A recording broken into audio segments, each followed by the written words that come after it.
Right now on Tech Radio, would you buy a house using an app? Hi, I'm Artemis. I am a computer-generated AI voice, and you're listening to Tech Radio.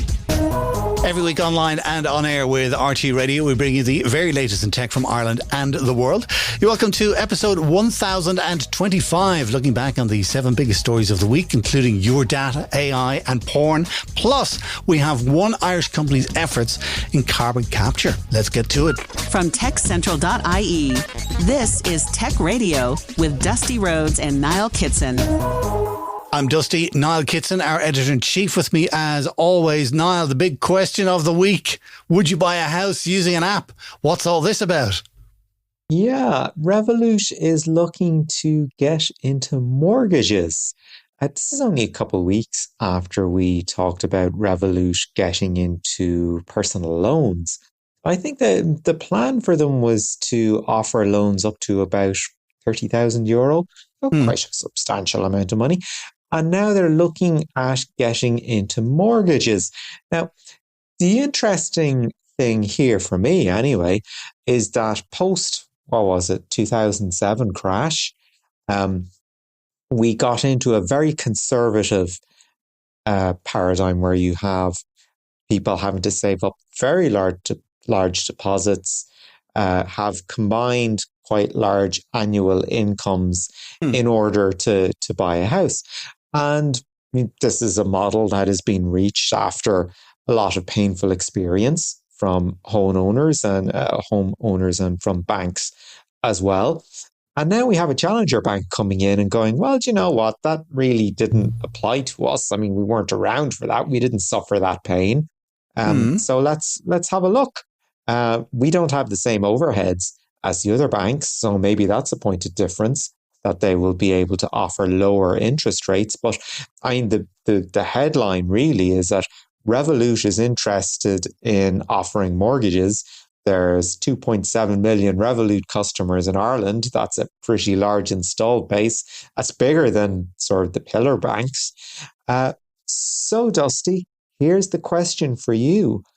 Would you actually go through Challenger Bank, get a mortgage? I would consider it because Revolut have been around, A, for quite a while at this stage, and number 2, they are an actual official registered bank with the Central Bank of Ireland. So they've been through all of those hoops. Everything is being done online these days. If you were to go to any of the big banks, chances are you're going to do it through their website. Website, smartphone app, bleh, whatever. It's very interesting. I'm glad I'm not starting out buying a house at the moment, okay? Because here's what goes through my head is that no more than a third of your income should go on a mortgage or rent, all right? And that's just good, solid financial advice that has been built up over like the last 100, 200 years or whatever, or maybe even more, okay? So if you kind of think to yourself, okay, my mortgage payment or my rent is going to be somewhere around $2,000 a month, okay? If that's going to be a third of your income, that means you've got to be earning $6,000 a month, all right, which is $72,000 a year. Now that's a lot of money that I don't think a lot of money have. A lot of people. This is it. That's well over the industrial average, if you like. So as you said, it needs 2 people. 2 people combined would have 72,000, but both of those 2 people have to be working. And then you get into kind of like, if kids come along, well, what are you going to do there? Do you pay for childcare? Does one person stay away from work and look after the kids?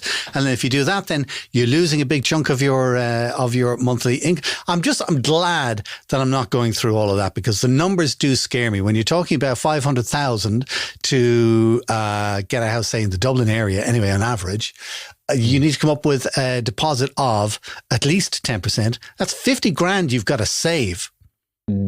And then you've got $2,000 a month. And chances are, of course, you're already spending rent, or God forbid you're living with your parents, which a lot of people are doing. However, I think of all this, okay? Then I think of when I was starting out and I bought my first house, the numbers at the time, even though they were much smaller at the time, they looked and they felt just as big as what we're going through today. So I've no real worry about young people getting onto the ladder. I hate saying that expression, but you know what I mean? About people getting onto the ladder, because I guarantee you in 20 years' time, everybody listening to this podcast is going to be going, it's terrible, isn't it? I mean, it's 5 million for a house in Dublin now, and you have to save up 10%. That's $500,000. Do you know what I mean? So it's just the way that life goes. And Revolut getting into mortgages, they're just another bank, and the way that we interact with them has just changed. So that's my tuppence worth on it. Have I satisfied your curiosity there, Mr. K? I've managed not to articulate an opinion there at all, Dusty. Oh, thank you. They're all the same. No, hang on a second. The same. They are all the same, except for the Bank of Ireland, all right, who I have experience. I don't have any experience with the BAI, but there was another story out this week. Bank of Ireland are creating 100 tech jobs, which I'm like, hallelujah, fantastic.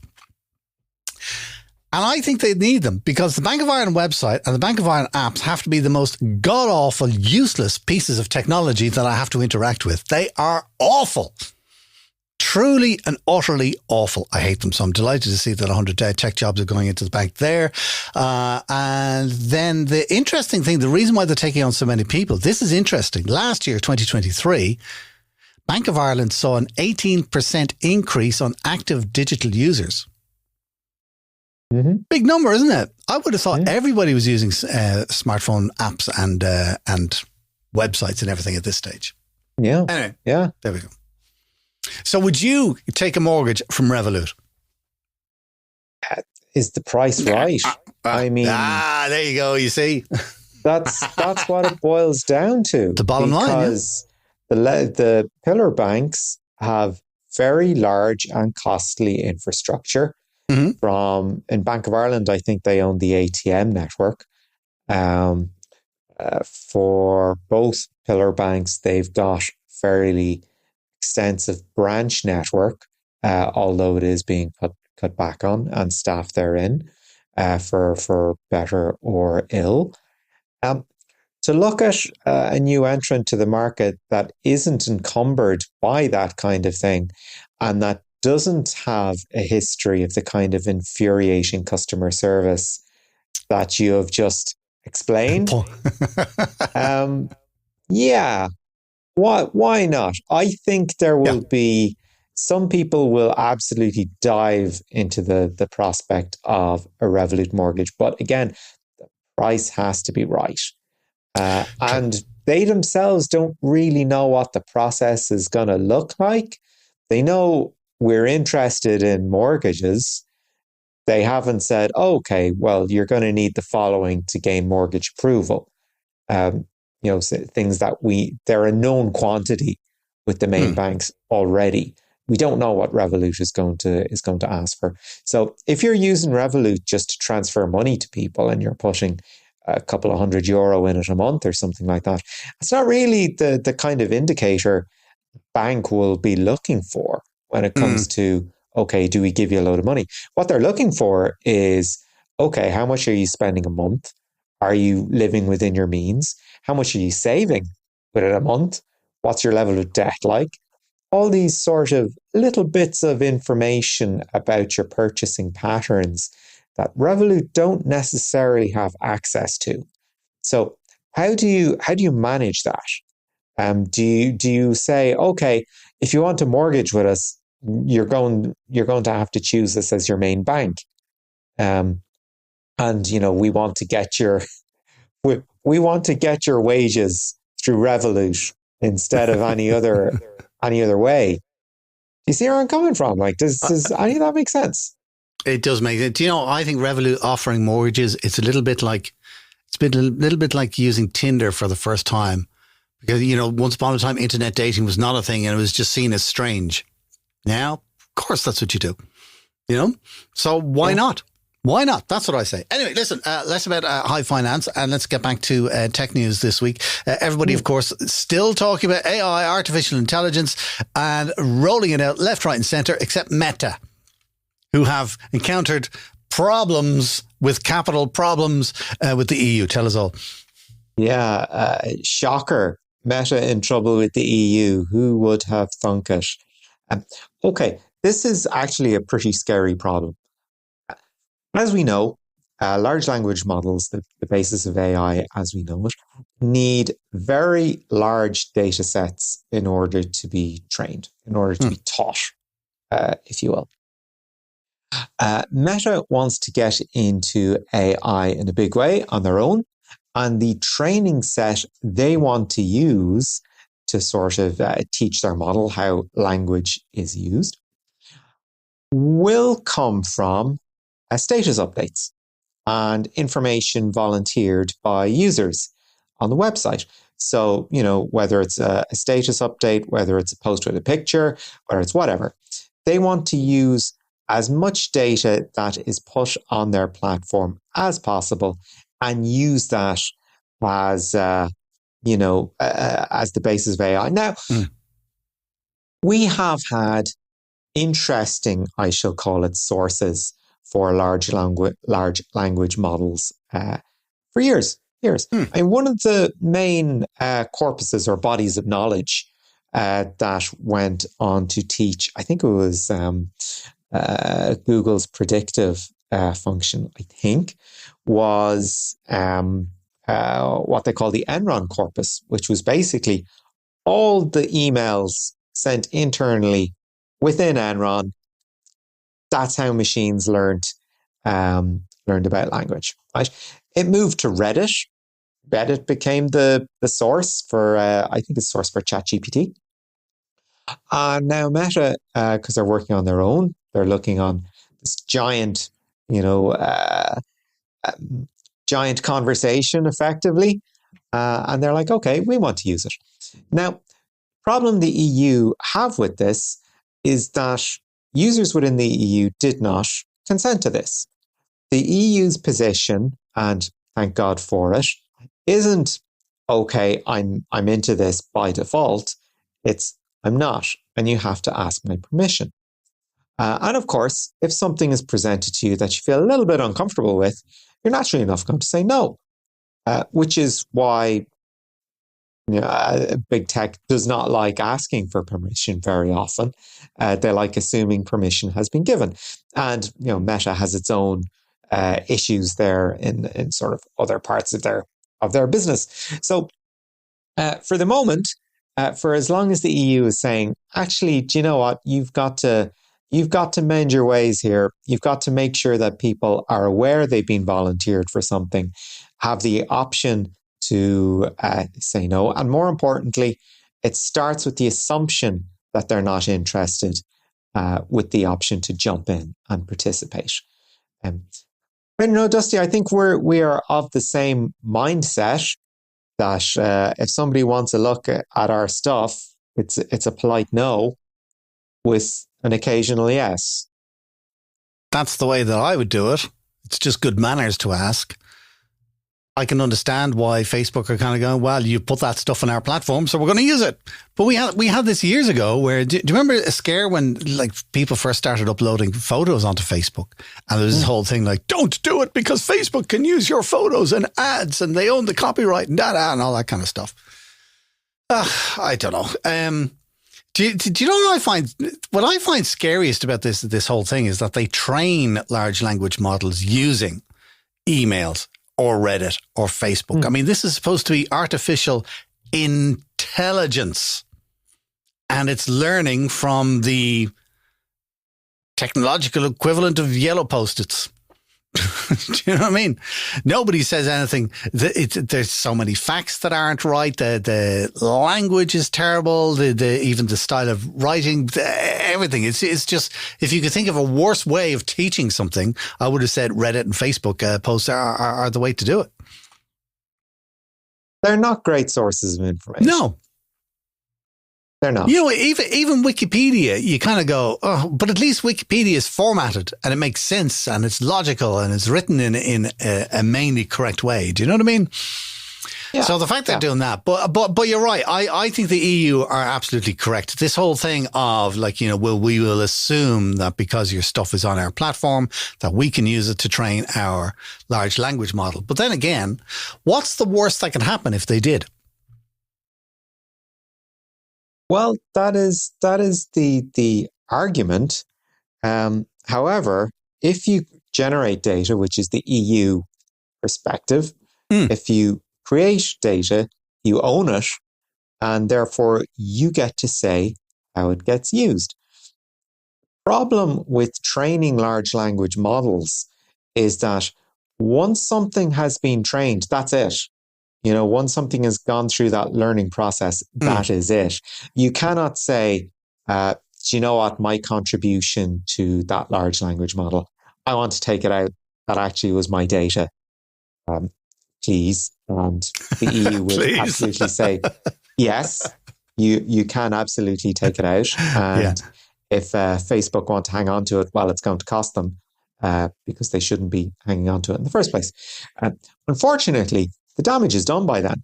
As soon as a model is exposed to a piece of information, whether it's a piece of text, whether it's a picture, it's in there. It's done. I know it's a bit too late, but that, you see, this is what happens with technology and life and everything that happens in society. New things come along. People just do whatever it is that they're going to do with them. And then justice and the law comes along later. All right. It's always trying to shut the door after the horse has bolted. And it doesn't matter what it is. It could be electric cars. It could be banking. It could be, kind of AI and training models. And it could be the internet. We've seen it all before with the internet and stuff like that. So I think it's good that the EU are, even though everything up until now it's too late, but going forward, I think they're doing some good work. There's some other stuff going on. I don't know what you think about these things and all. Facebook also have been facing the ire of the EU over. Do you remember they put up a notice saying, okay, if you want to continue using Facebook for free, you've got to let us use your data. Or if you don't want to do that, hey, no problem. Just give us a tenner every single month and we won't use your data. Remember that? Yep. Well, the EU have decided that is kind of against the rules and regulations because they're not actually giving people a choice.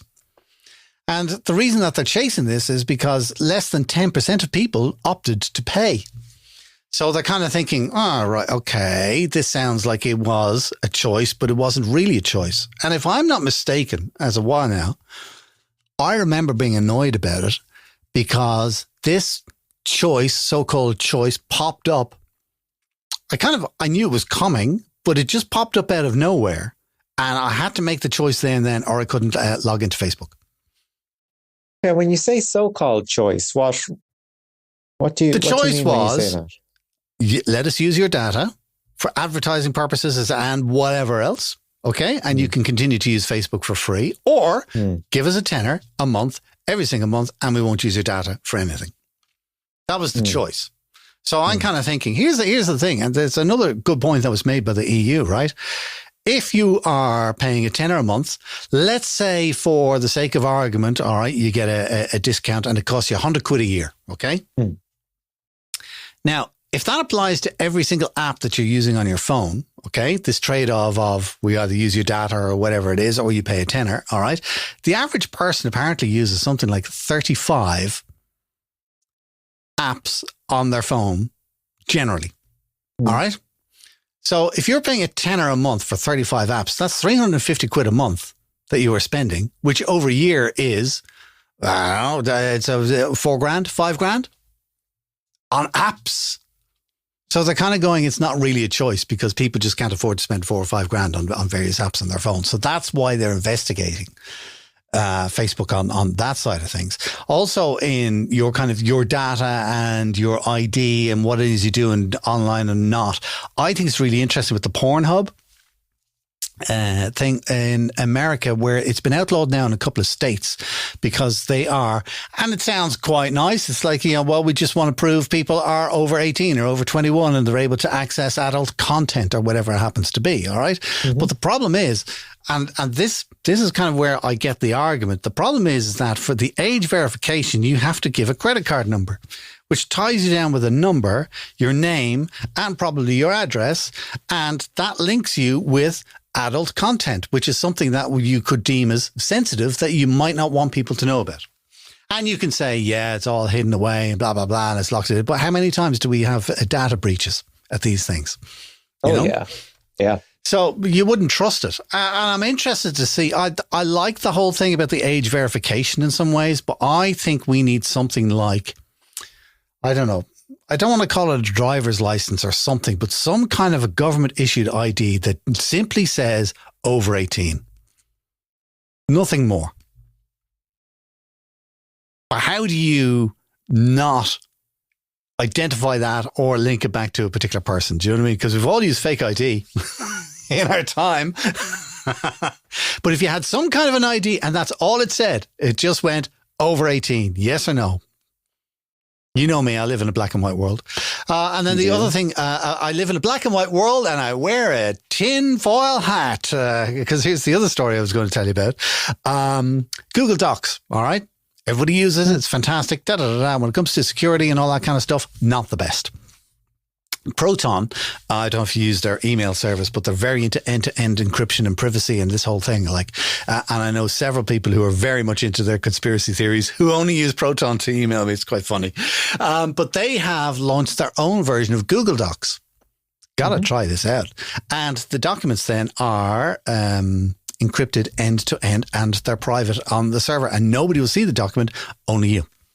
Anyway, that's the whole privacy side of things. Sorry, I got distracted from the whole story, which is about AI and Facebook using your semi-private information that you put on Facebook to train its AI. So we're both agreed. No, not a good idea. Not a great idea. No. Google's having similar problems. Yeah.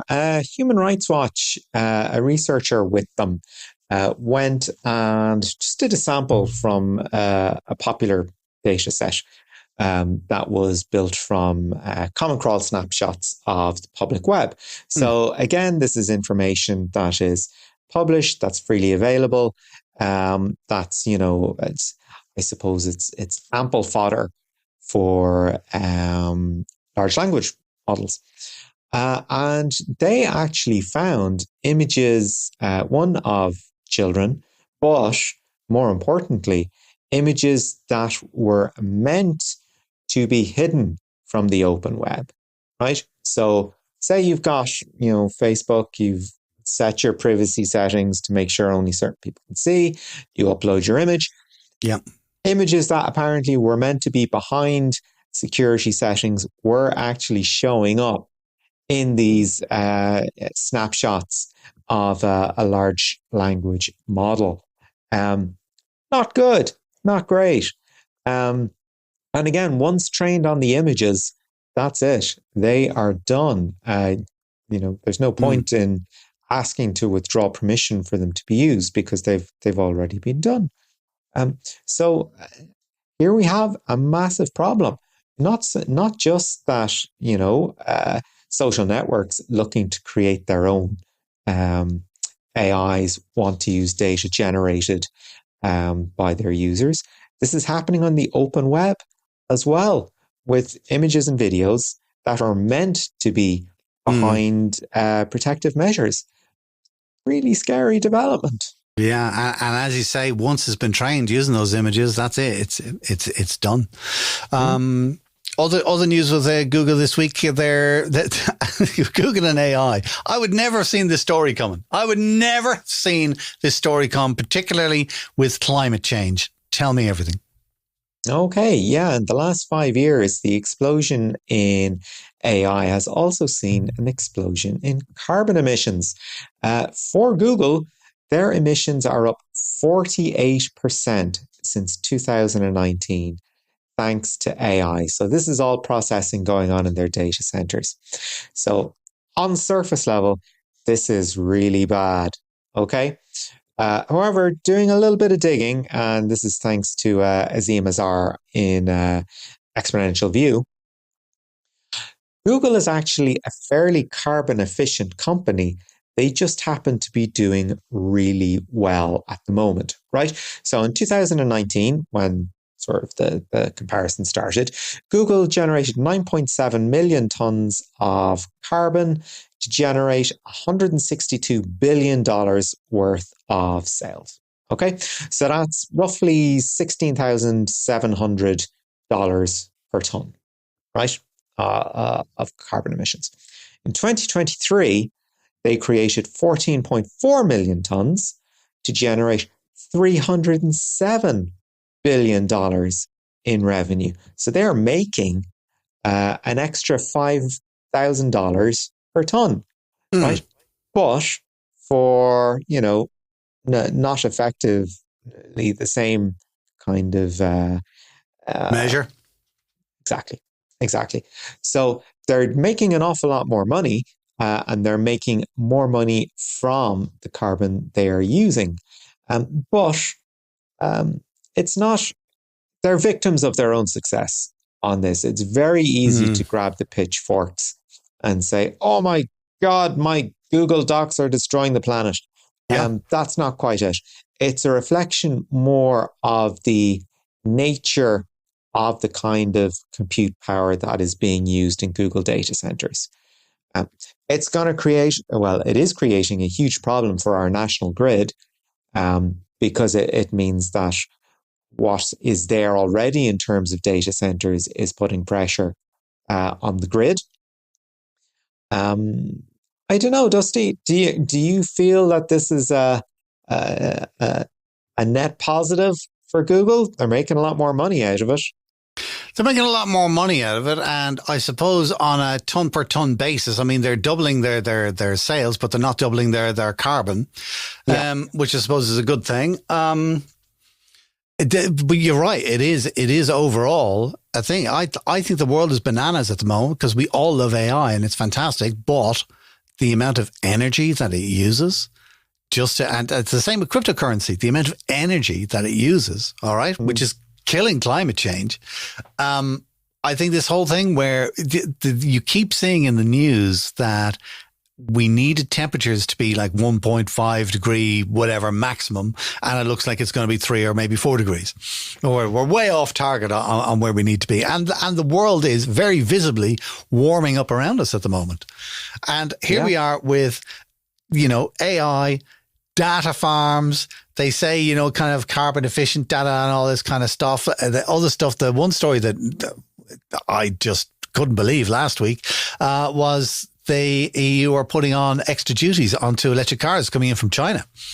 And, they're having problems with electric cars selling the darn things in the first place. They're just going to make those sales even slower and slower and slower. So it's kind of like, as a race, I'd be a real Star Trek kind of a person. If you were to look at us from afar as an alien, you go, what the hell are these people doing? Yeah. You know what I mean? It's kind of like, there's enough food on the planet to feed everybody twice over. Yeah, when you look at the amount of starvation, you go, what the hell are we doing? I'm not getting all Leninist or whatever. It's all about the distribution. Yeah, that's right. But it is. It's a mad world that we live in. Listen, I've got 3 stories that I really want to pile through before we get into the interview this week. The first one, speaking of electric cars, Tesla. Tell me about that one quickly. Yeah, good time to hear again for Tesla. Their second quarter results are out. They delivered about 444,000 vehicles, which is up 14% on the previous quarter. You remember there was also tremendously good news for Elon Musk recently, where the shareholders approved his $50 billion pay packet. So a very happy chappy there. As far as he's concerned, the future is not in producing more cars or lower priced cars. He is interested in automation and self-driving. So I think it's in August we can look forward to seeing the first robo-taxi prototype anyway. And of course the Cybertrucks are out now, but we seem to be only talking about recalls when it comes to them. So maybe we should just gloss over it. If anybody listening had one of the first computers or started getting into computers in the 70s, well, mid-80s, I suppose, you probably remember a program called WordPerfect. That was one of the first word processors that I ever came across. The guy who designed that, Bruce Bastien, passed away during the week, 76 years of age, back in 1987. He was beating WordStar was the other competitor, and a brand new program called Microsoft Word. Interesting enough. And the only thing I believe that killed WordPerfect in the end was when Microsoft bundled Word into their whole Office package, and then boom. Anyway, we've had loads of cases about that since. So God bless you, Bruce Bastien. Thank you for what you brought to the world. Final story of the week is actually looking forward to next week. Big event on Wednesday. Yeah, next Wednesday we have Samsung Galaxy Unpacked, and we've got loads of rumors circulating about what we can expect to see. One, of course, being the Galaxy Ring. I think we mentioned that before. We will also hopefully be seeing the Galaxy Z Fold 6 and the Flip 6. Both devices that I'm quite surprised / impressed that are still with us. Because you remember the Fold and the Flip when they came out first, there was a lot of people saying, this is very gimmicky. I mean, one, the Fold very clearly a productivity device, kind of, steered towards the business user, and that's good, that's fine. I've used one myself very briefly, and it's it's not the most discreet device you will ever come across, but if you want something that's not quite a tablet, a little better than smartphone, yeah, it'll do the job. The Flip 6, I don't think I've played with yet. The Flip, when it came out with that little display on it, I saw it and I was like, oh, here's something. Here's something that's a bit different. Here's something I think people will respond to. And that certainly seems to be the case because we're 6 generations into it. So looking forward to seeing what the next generation brings to the table. I don't know, Dusty, were you entranced by the Flip so far? The Flip is okay. I really like the Fold, I have to say. If I had the endless amounts of money, I'd probably buy one for fun, but at $2,000 a pop, it was anyways. Anyway, that's next Wednesday that Samsung are announcing all of that. And we will, of course, have full details on our podcast and on the website, techcentral.ie next week. And I will try and behave myself on Wednesday, Niall, because as a Dublin Northsider, I always giggle when I hear Samsung Ring. You're such a child. You're such a child. Thanks for the news. Delivering Irish tech news since 2006. This is Tech Radio. When we talk about carbon capture as a strategy for dealing with the climate crisis, we immediately think about planting trees. But there are other ways to remove carbon dioxide from the environment. John Breen is Chief Technology Officer with Neg8 Carbon, and he had a chat with Niall Kitzinger in the week about his company's approach to carbon capture. John, there seems to be a prevailing wisdom out there at the moment when it comes to carbon capture that all you need to do is plant as many trees as possible everywhere. I think it's fair to say that there is a better way to do things once we get technology on the case.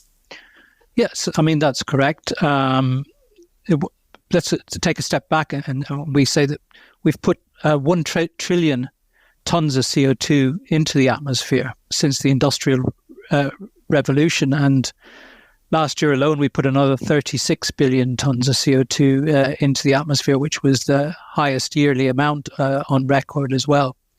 So we put an awful lot in, and we're continuing to put an awful lot of CO2 into the atmosphere. You're right, trees do capture CO2, but the problem with trees, and I love trees, is that the rate of carbon capture is very low.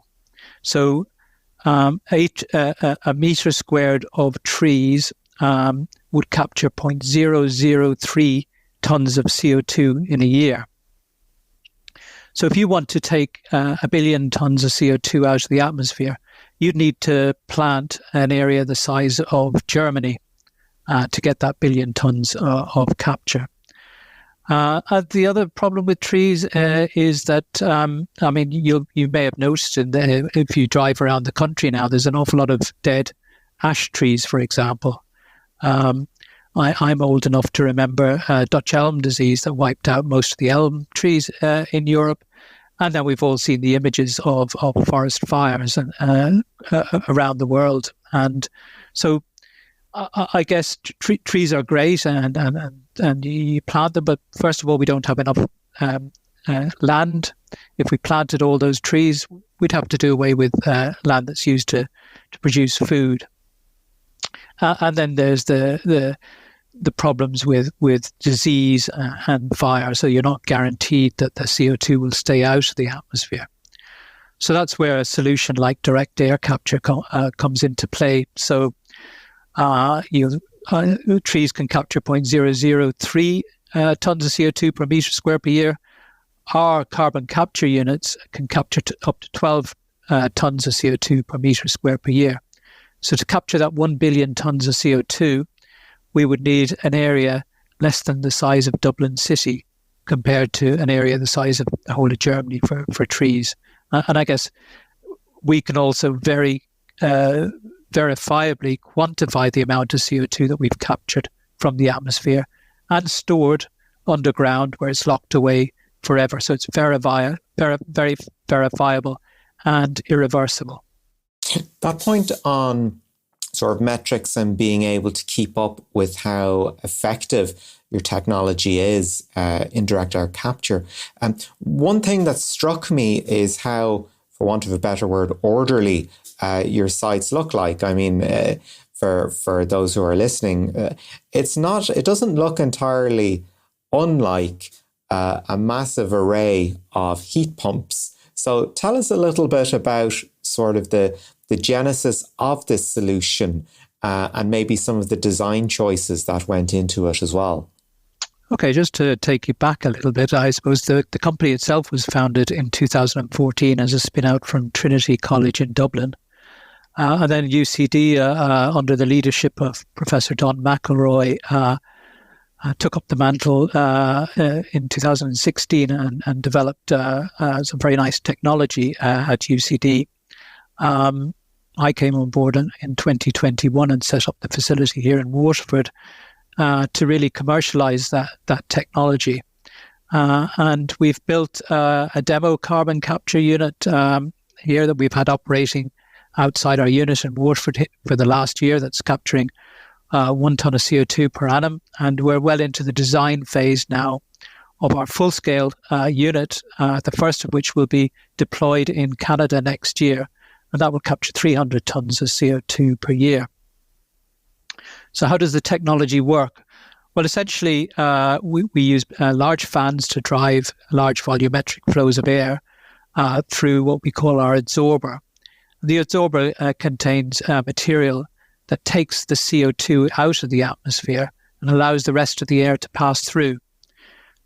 Although CO2 is the primary cause of global warming, it accounts for 65% of global warming, it's actually only in the air in very low concentration, so it makes up 0.042% of the atmosphere.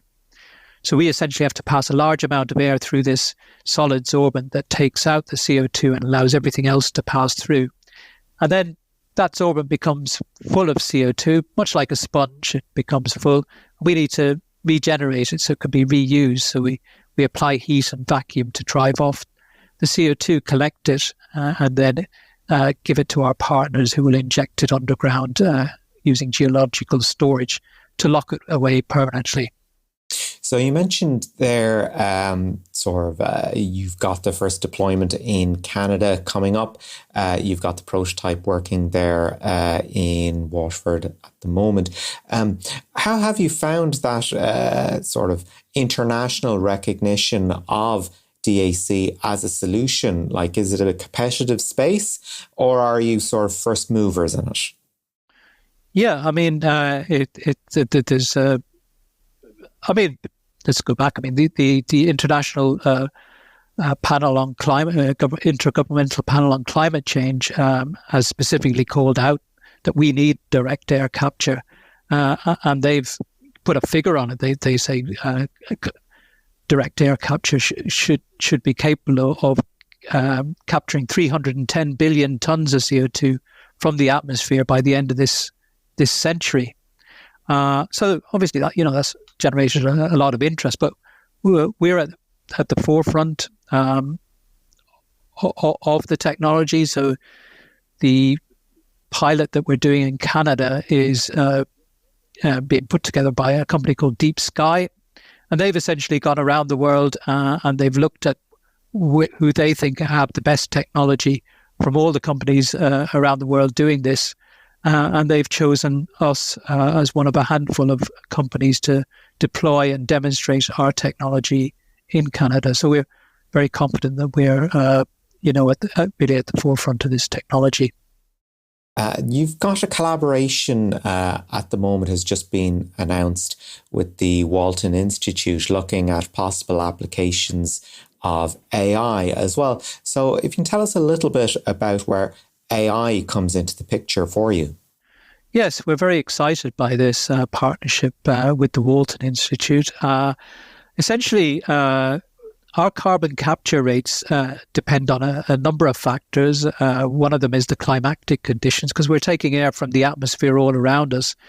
So depending on where you're doing it in the world, the temperature and indeed humidity vary quite considerably, especially if you're going somewhere like Canada, where the temperatures can range between minus 30 and plus 30 over the course of a year.